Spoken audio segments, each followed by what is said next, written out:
তো আজি বিপিএফ দলৰ হৈ পেলাই মই প্ৰথমতে আপোনাৰ সকলোকে মই স্বাগতম জনাইছোঁ।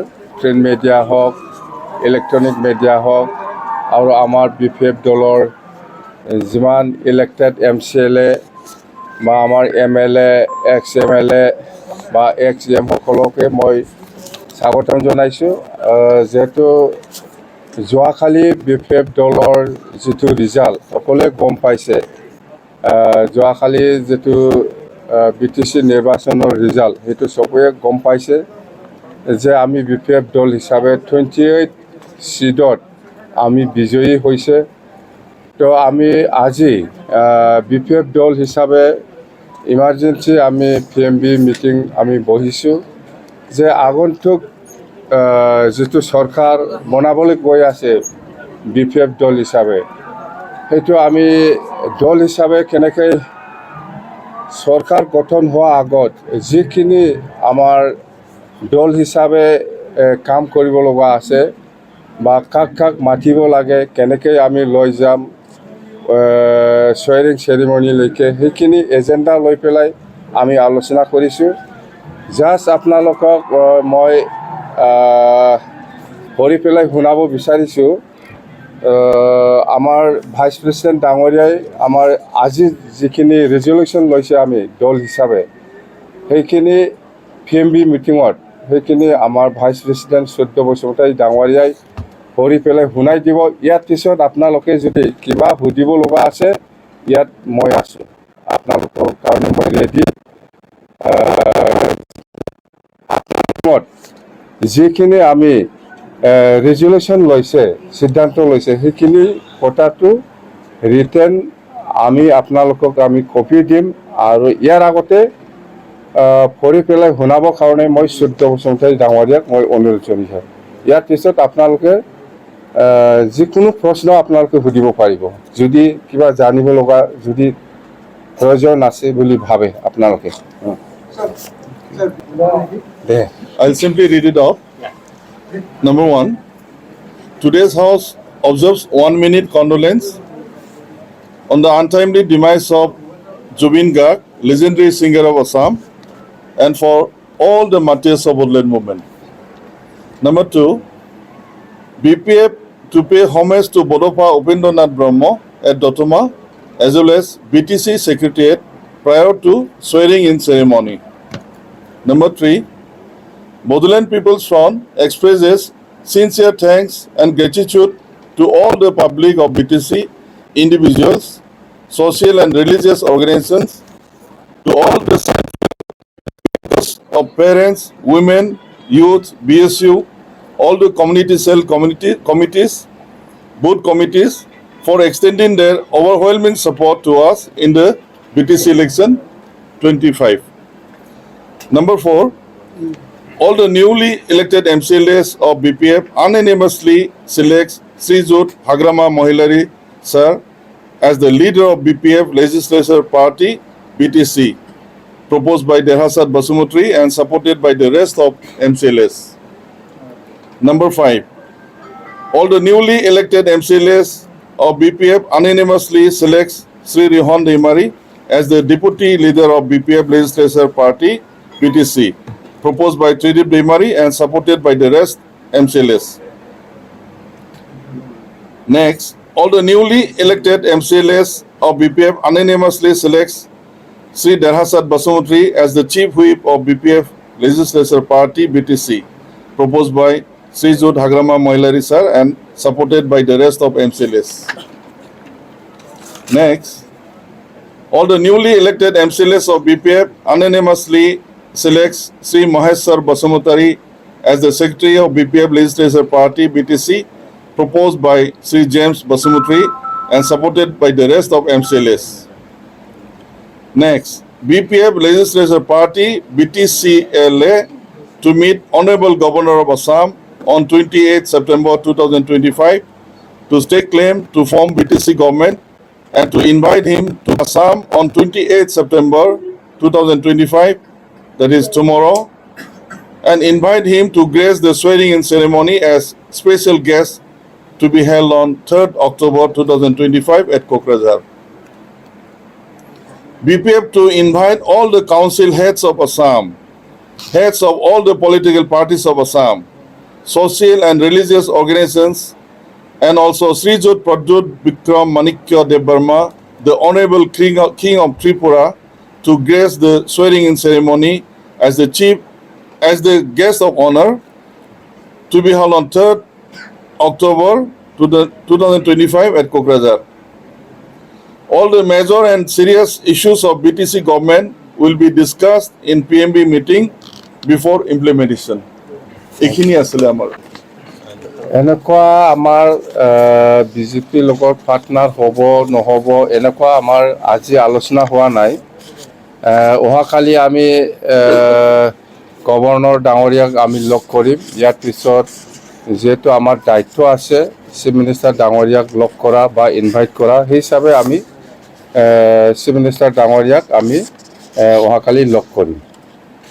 আমি চিফ মিনিষ্টাৰ ডাঙৰীয়াই যিখিনি কথা কৈছে আমি ভালেই পাইছোঁ, আমাক সমৰ্থন দিয়াটো, আৰু আমিও এইটোৱে বিচাৰিছোঁ সকলো পলিটিকেল পাৰ্টিয়ে যাতে আমাক চৰকাৰ হোৱাৰ ক্ষেত্ৰত বা চৰকাৰ চলোৱাৰ ক্ষেত্ৰত আমাক যাতে সহায় কৰে। সকলো দল সংগঠন বা সকলো পলিটিকেল পাৰ্টিৰ আমাৰ সহায় লাগে।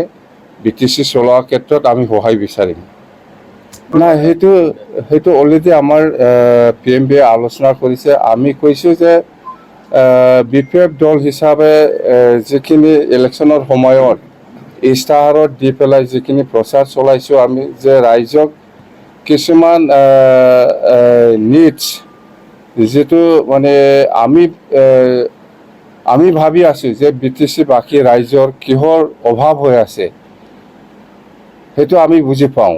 দল হিচাপে আমি সেইটো গেৰেণ্টি হিচাপে আমি কাম কৰি আহিছোঁ আৰু প্ৰতিশ্ৰুতি দিছোঁ যে ৰাইজে আমাৰ BPF দলে যিখিনি প্ৰতিশ্ৰুতি দি পেলাই আমি প্ৰচাৰ চলাইছে, ইয়াৰ ওপৰত সকলো শ্ৰেণীৰ সকলো ৰাইজে সকলো জাতি জনগোষ্ঠীয়ে ছেটিছফাইড নিশ্চয় হৈছে, যাৰ কাৰণে BPFক আজি সকলো শ্ৰেণীৰ সকলো জাতি জনগোষ্ঠীৰ দল সংগঠনে হওক বা সকলো শ্ৰেণীৰ ৰাইজে হওক বা গোটেই BTCবাসী ৰাইজে আমাক সমৰ্থন দিছে, যাৰ কাৰণে আমি আজি এইখিনি চিটটো পাবলৈ সক্ষম হৈছে।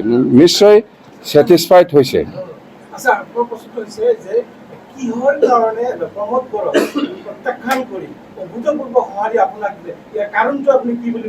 কাৰণ সেইটোৱে মই অলপ আগত যিটো কৈছে যে প্ৰমোদ বড়োৱে BTCবাসী ৰাইজক যেনেকুৱা কাম কৰি দিম বুলি প্ৰতিশ্ৰুতি দিছিলে, ইয়াত ভিতৰত এটাও কাম হোৱা নাই, এটাও কাম কৰিব পৰা নাই।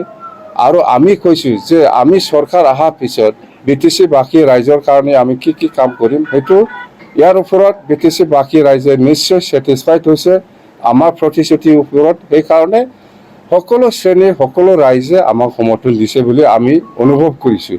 নহ'লে BPF দলে আজিৰ দিনত এনেকুৱা চিট পোৱাটো অসম্ভৱ কথা।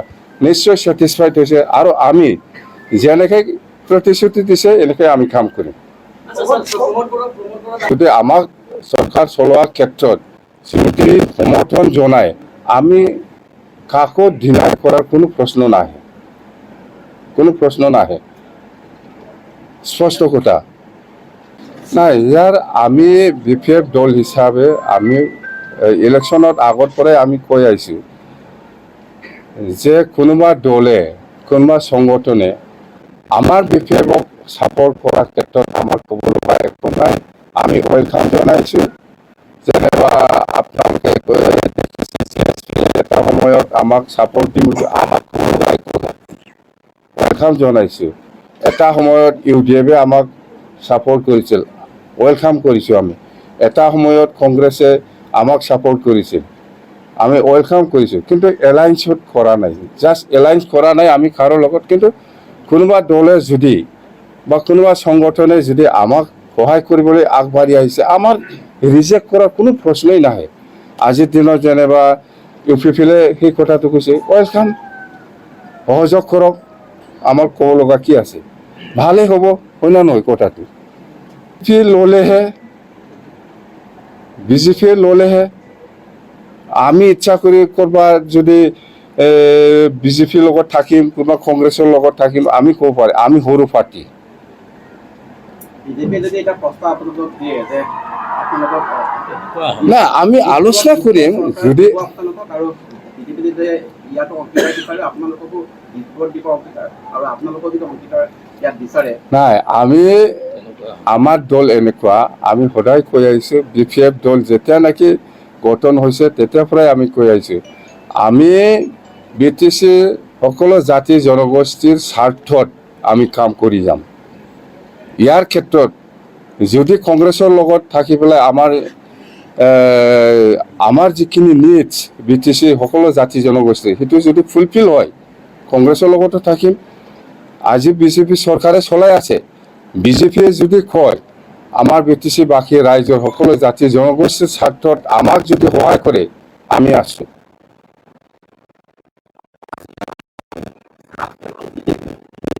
এবাৰ নিৰ্বাচনী প্ৰচাৰ চলাইছিল তাৰ পিছতো এটা আঞ্চলিক দল সৰু নেতা আঞ্চলিক দলত কি ধৰণৰ মেছেজ দিলে সকলোৱে চৰ্চা কৰিছে যে অসমত হয়তো এইবাৰ নিৰ্বাচনী প্ৰেক্ষাপট সলনি হ'বলৈ গৈ আছে ভাবিছত আৰু অসমত এটা চেঞ্জ আহিব পাৰে সেই বিষয়টোলৈ আপুনি কি ক'ব খুজিব যেনেকুৱা ধৰণৰ হৈছে হয়তো অসমৰ বেলেগ প্ৰেক্ষাপটতো হ'ব আৰু সেইটো কৈছে যে আগমা মহিল ডাঙৰীয়াই এটা বৃহৎ শক্তিক এবাৰ নচাত কৰিবলৈ সক্ষম হৈছে বিজেপিৰ শক্তি এইটো ৰাইজে মেণ্ডেট দিছে ৰাইজে বুজি পাব আমি কি ক'ম মুঠতে আমি ৰাইজে আমাক যেনেকৈ সন্মান দি পেলাই সহায় কৰিছে আমিও ৰাইজক সন্মান দি পেলাই সহায় কৰিবৰ কাৰণে আমি ৰেডি বাছ কথা সেইটোৱে